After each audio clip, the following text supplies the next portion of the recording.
Fala, torcedor Alviverde, beleza? Vamos mostrar aí um vídeo de uma entrevista super legal que o Scarpa deu no Bem Amigos. Ele fala sobre esse time do Palmeiras, como ele tá bem encaixado, como o Abel vem conseguindo fazer um trabalho excelente aqui no Brasil.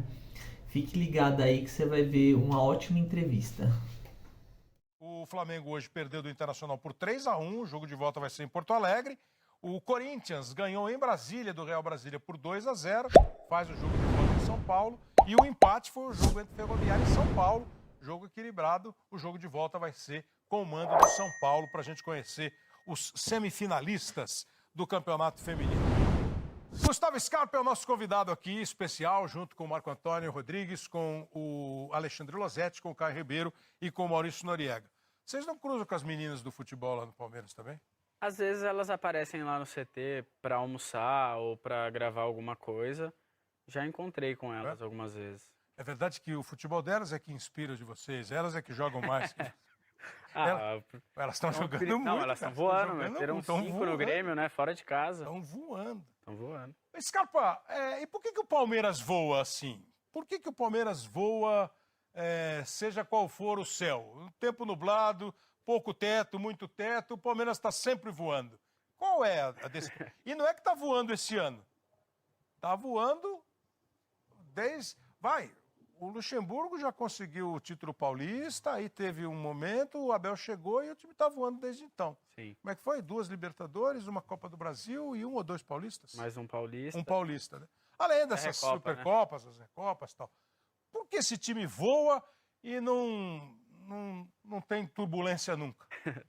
Olha, eu acho que, pelo menos uma das coisas que eu percebo na nossa equipe é que a gente sabe reconhecer a nossa limitação e eu acho que a gente já entra em campo sabendo tudo o que tem que fazer. Cada um na sua determinada função, seja na bola parada, seja em bola rolando. Eu acho que todo mundo entra em campo bem ciente das suas funções e isso facilita muito o trabalho do grupo como um todo, né? E falando de você especialmente, para a gente... nós vamos conversar muito sobre o campeonato, sobre o clássico e sobre o Scarpa, que é um personagem bem interessante do futebol. A gente conversou outro dia no podcast, né? A gente ficou 1 hora e tanto falando. E tem várias etapas da carreira do Gustavo Scarpa. O começo, quando ele aparece no Fluminense, e todo mundo olha e fala assim, pô, esse cara vai ser seleção. A saída do Fluminense, a chegada ao Palmeiras e um tempo para jogar, aí lesão. E eu estou pegando esse retrospecto para chegar agora num momento que você está jogando muito, você está jogando, acho que você é o melhor jogador do Campeonato Brasileiro nesse instante, mas teve um momento ali que teve um jogo, você saiu e fez um bico lá, fez uma cara feia. Eu não lembro nem qual é o jogo. Contra o CRB, que eu chutei o copo de água lá. Eu não ia falar do chute do copo d'água, porque a água é vida, né? Sabendo usar não vai faltar. Mas aí eu tive a impressão seguinte, acho que o seu Abel olhou e falou assim, acho que tá bravinho, vai ficar no banco um tempinho, ó. E ficou 1, 2, 3 jogos, aí eu olhava o Scarpa no banco. Vinha 1, vinham 2, vinham 4, vinham 5, não vinha o Scarpa. Teve uma bronca silenciosa.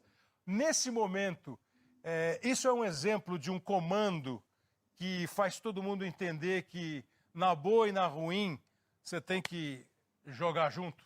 Na verdade, Kleber, esse fato aí do jogo do CRB que eu chutei o copo de água, acho que depois desse jogo eu tive a minha maior sequência no Palmeiras, principalmente jogando de meia, que foi, acho que uma sequência de 13 jogos, se eu não me engano. E aí, acho que na penúltima partida, né, na 12ª, sei lá, aí teve um jogo que eu fui substituído, que eu fiz uma cara que eu não gostei, e aí então que eu deixei de jogar, mas, assim, eu como... A cara foi pior que o copinho. Não sei, mas eu fiz uma análise também, né? Eu sou um cara que eu observo muitas coisas, mas também é assunto superado, sabe? Eu acho que a gente precisa se adaptar à criação diferente das pessoas, ao jeito da reação das pessoas. É claro que nós, como pessoas públicas, como jogadores que estão sendo filmados em todo tempo, a gente tem que tomar um certo cuidado. Mas é assunto superado, tanto que a gente deu continuidade, conquistamos, né, tudo que você falou. E hoje estamos jogando aí de novo. E assim, eu estou em dúvida se a gente começa com Scarpa, com Palmeiras, com Clássico, mas vocês perceberam. Mais uma do Scarpa. Mas vocês perceberam, e só para refrescar a memória, que a primeira frase que ele falou assim: nós conhecemos as nossas limitações. Verdade. Eles ainda se acham limitados, hein? Scarpa, quando eu vi você jogar a primeira vez no Fluminense, me chamou a atenção.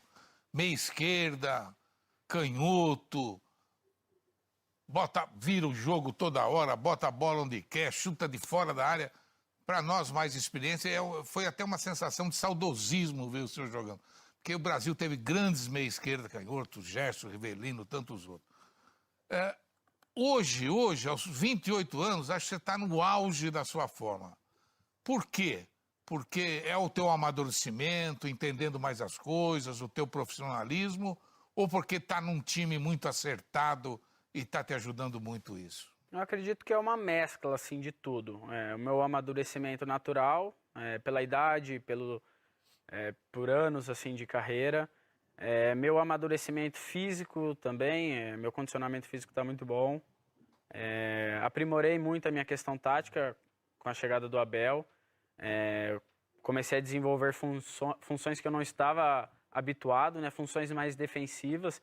E acho que isso fez com que o meu futebol crescesse, né? Porque eu comecei a aumentar o meu nível defensivo sem abaixar o meu nível técnico. Então, isso tem sido muito importante para mim. Eu tenho entendido e estou bem disposto a exercer diferentes funções dentro da partida. E acho que isso tem me ajudado muito no meu desempenho. Posso pegar uma carona nessa questão tática, Caio? Desculpa. A gente entrevista um monte de gente aqui, Scarpa, trabalha com atletas como o Caio, que jogou fora do Brasil, jogou na Itália, e quase todos esses que jogam na Itália, principalmente na Itália, eles são unânimes em dizer que eles aprenderam a tática na Itália. E você está falando que você teve um grande desenvolvimento tático com um treinador europeu, no caso não italiano, português. Sim. Os treinadores brasileiros têm uma característica muito diferente na questão tática. O que trouxe, por exemplo, de novidade para você nessa evolução tática o Abel Ferreira? Olha, a comissão técnica, né, do Abel, de um modo geral, eles são muito unidos, assim. Eles são em 5, se eu não me engano. E todos eles têm a mesma linha de pensamento, eles falam o mesmo idioma, literalmente. Mas eles falam a mesma coisa, então fica muito fácil da gente aprender. E cada um cuida de uma parte específica. Tem um cara que cuida da bola parada ofensiva, outro cara da bola parada defensiva, uma parte tática mais ofensiva, defensiva. Então essa valorização da questão tática, não sei se é do europeu. O Abel foi o treinador que mais valorizou a questão tática que eu trabalhei. Os outros treinadores brasileiros é um negócio, acho que mais voltado para a questão técnica, um negócio tipo assim, fica com a bola, tá, mas fica com a bola como, né? Então, acho que a maior diferença que eu senti, assim... Acho que é mais explicado para vocês. É muito mais explicado. E treinado, praticado, mostrado a prática, a teoria então, colocada em prática. O pós-jogo ele chega lá, ó, Scarpa, eu pedi isso, você fez isso, te mostra o que você acertou, o que você errou. Individualmente ou para todo mundo? Pontualmente ele pega alguns jogadores assim e mostra, mas de um modo geral ele sempre explica para todo mundo. Vou fazer uma proposta aqui para vocês, como o tático Abel Ferreira. Vamos pegar esse primeiro bloco, vamos falar mais do Gustavo Scarpa, as curiosidades, o estilo, a vida dele. Aí depois a gente, no segundo bloco, entra no clássico, no jogo, no Palmeiras, na questão tática, essa de, explica, cobra quietinho no grupo, que eu acho legal, assim, entender bem, porque é um técnico que não dá muita entrevista, né? Assim, eu lembro de quantas entrevistas, acho que ele deu uma para Seleção, aí deu uma no Roda Viva, da TV Cultura, e eu não lembro mais de entrevista, não sei se ele deu, não lembro se ele deu alguma entrevista, mas enfim. E aí a gente tem um cara que é um dos principais jogadores dele.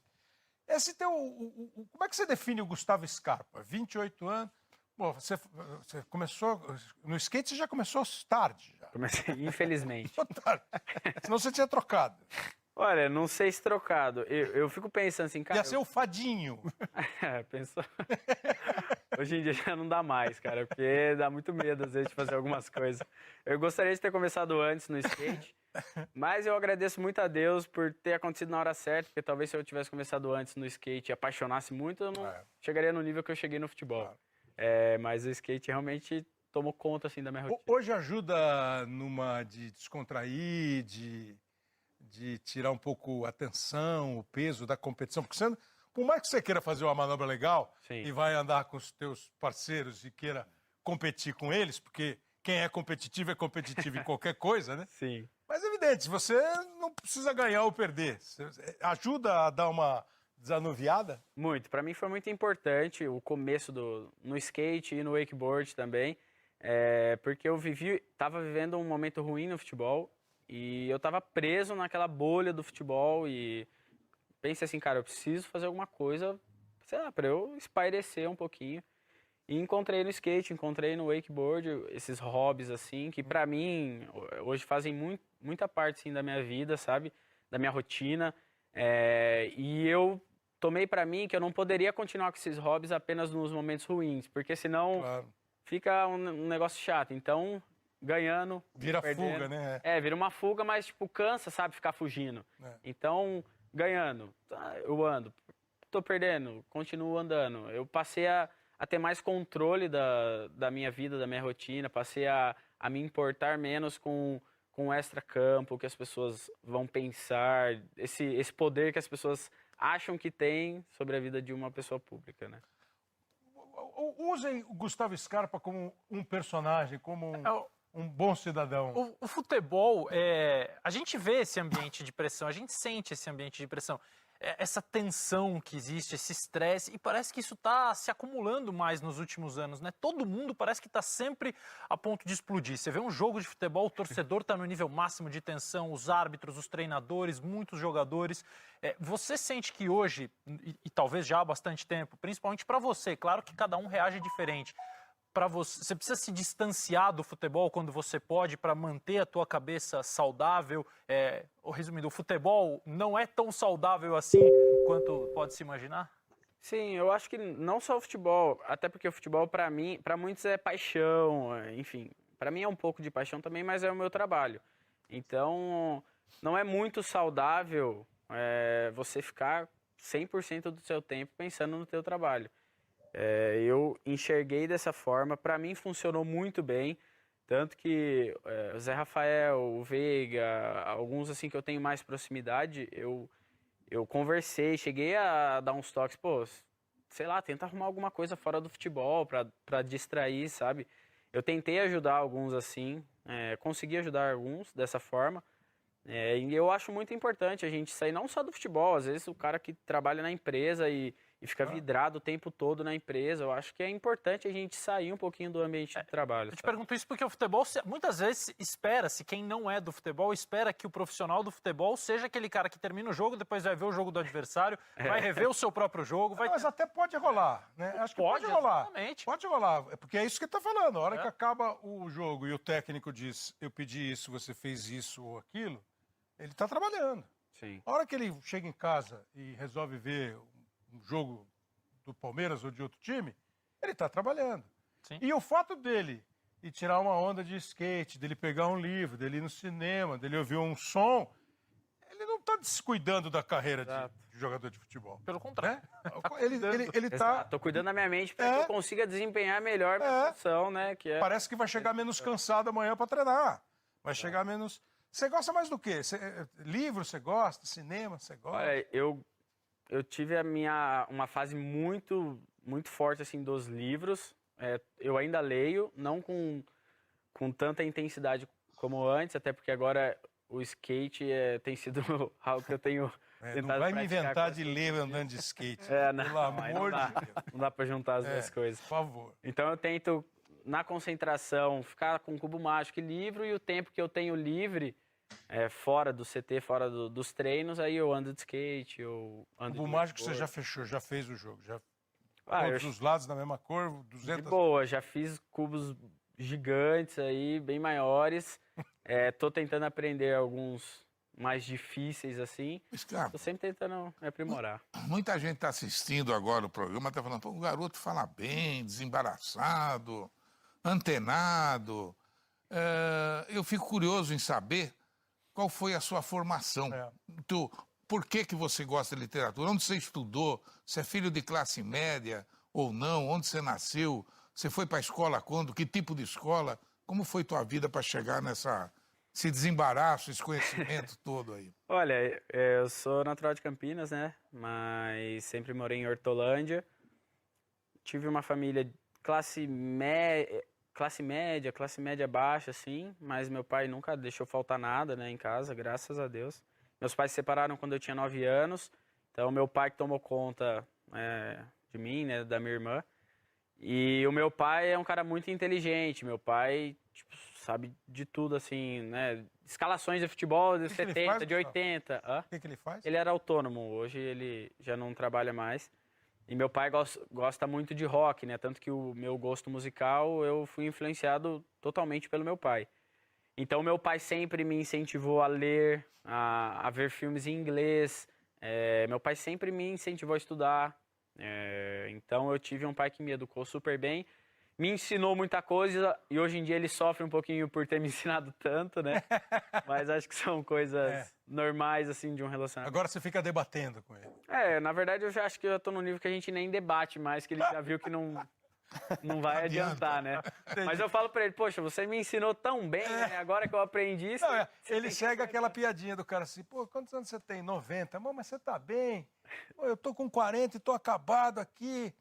É que eu não discuto com ninguém. O cara fala assim, mas você tem que discutir! Você tem que... Eu falo assim, você tem razão.